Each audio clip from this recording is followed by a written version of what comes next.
আসসালামু আলাইকুম, hello everyone. তো চলে এলাম তোমাদের সাথে আরও একটা ছোট ব্লগ নিয়ে। আর রিয়া দেখতেই পাচ্ছ কোলের মধ্যে কীভাবে লাফিয়ে উঠেছে। আর আমরা রেডি সেডি হয়ে কোথায় গেলাম। আর আজকে দেখো অনেক দিন বাদে দোলনায় দুলেছি, আর বেশ ভালোই লাগছিলো। ছোটোবেলাকার স্মৃতিগুলো কিন্তু মনেই পড়ে যায়, তাই না? আর দেখো রিয়াদ কত সুন্দর চেয়ারে বসে কিন্তু র্যাবিটের বাচ্চাগুলোকে দেখছে। তো চলো আজকের এভরিথিং জানতে আজকের ব্লগটাও তোমরা কন্টিনিউ করো। আশা করি আজকের ব্লগটা তোমাদের ভালো লাগবে।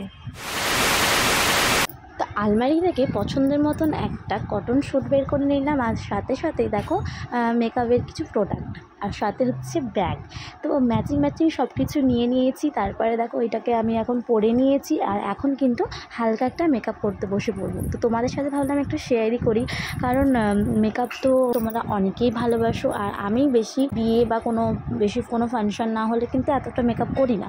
তার জন্য দেখো নর্মাল যদি কোথাও যাই আমি কিন্তু এই মেকআপটাই সবসময় করে যাই। তো এই যে লিপস্টিক আর একটু হালকা করে একটু ফাউন্ডেশন আর হচ্ছে ফেস পাউডার আর একটু কাজল, তো এইটুকুটাই আমি মেকআপের মধ্যে পড়ে আমার বলতে গেলে। তো আমি একটুকুটা করেই তারপরে কিন্তু বের হয়ে যায়। তো বেশ ভালোই লাগে, বেশি মেকআপ কিন্তু একদমই ভালো লাগে না। এই যে আমি কিন্তু রেডি হচ্ছি, আর কিন্তু দেখো রিয়াদকে দেখতে পাওয়া যাচ্ছে না। রিয়াদ কি ঘুমিয়ে পড়েছে? আরে না, রিয়াদ ঘুমোয়নি। রিয়াদ গেছে হচ্ছে সকাল সকাল নানুর বাড়ি। হ্যাঁ, তো রিয়াদ নানুর বাড়ি চলে গেছে। আর এখন দুপুরে খাওয়া দাওয়া কমপ্লিট করে আমি কিন্তু রেডি হচ্ছি। এখন 4টে বাজে, তো 4:30 5টার মধ্যে কিন্তু বেরিয়ে পড়বো। এই যে আমার ফাইনাল লুক। তো কেমন হয়েছে বলো তো? তোমাদেরকে তো ফার্স্টেই বললাম আমি কিন্তু একদম হালকা মেকআপ করি, আর কিন্তু লিপস্টিকটাই আমার কিন্তু আগেই আমি দিই। আর লিপস্টিকটা দিতে আমার খুবই ভালো লাগে সত্যি বলতে গেলে। আর এই যে দেখো হ্যান্ডব্যাগটাও নিয়ে নিলাম, আর সাথে সাথে মিররের সামনে আমি যদি কোনো ভিডিও করি তারপরে ইনি হাত বের করবেই, তো দেখতেই পেলে। যাই হোক, তো চলো আমাকে কেমন লাগছে আজকে একটু কমেন্টে জানিও। তো বেরিয়ে পড়লাম এখন বরের সাথে বাইকে করে।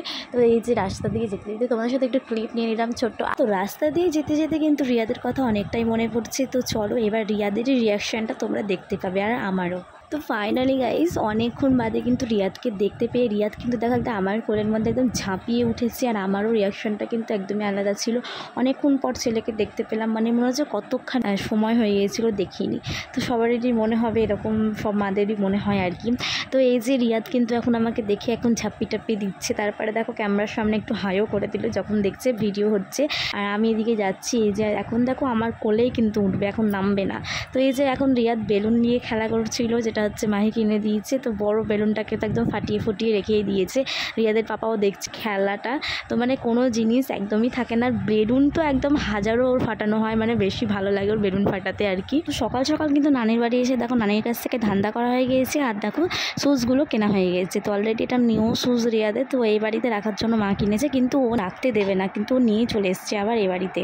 আর তোমরা এখনও লাইক করোনি ভিডিওটাতে, আর এই শেষ হতে চলছে, তো ভিডিওটাতে একটা লাইক করে দাও। তারপরে দেখো খাওয়া দাওয়া করতে একটু শুরু করে দিলাম, আর একটু ঝাল মিষ্টি খাওয়ার পরে কিন্তু চা না খেলেই হয় না।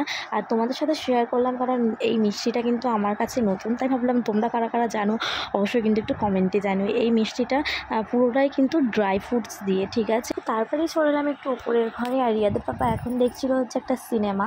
আর দেখো তারপরে আমার ইচ্ছে করলো একটু দোলনাতে চেপে আসি। তো বাচ্চাদের মতন অভ্যেসগুলো কিন্তু এখনও যায়নি, তাই ভাবলাম যে একটু দোলনায় চেপে যায়, কিন্তু ছিঁড়ে যাবে কিনা ভয় নেই, কিন্তু চেপে পড়েছি দেখো গাইস।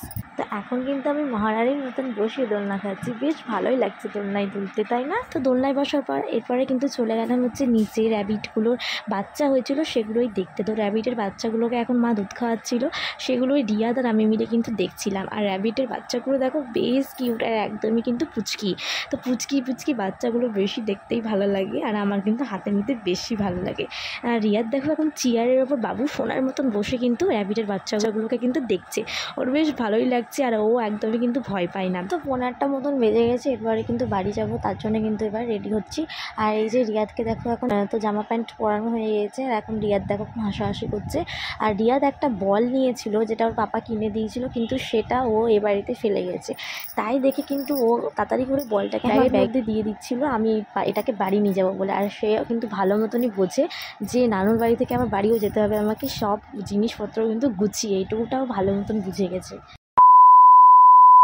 তো এই যে এখন আমরা কিন্তু বাড়ি চলে এসেছি, আর ফ্রেশ হয়ে নিয়েছি দুজনেই। তো এই যে রিয়াদের পাপা এখন যাচ্ছে রাস্তায়। আর আজকের ব্লগটা কেমন লেগেছে অবশ্যই কিন্তু জানাতে ভুলবে না। আর ভালো লেগে থাকলে লাইক কমেন্ট শেয়ার করে দিও। টাটা বাই বাই, সবাই ভালো থেকো, আল্লাহ হাফিজ।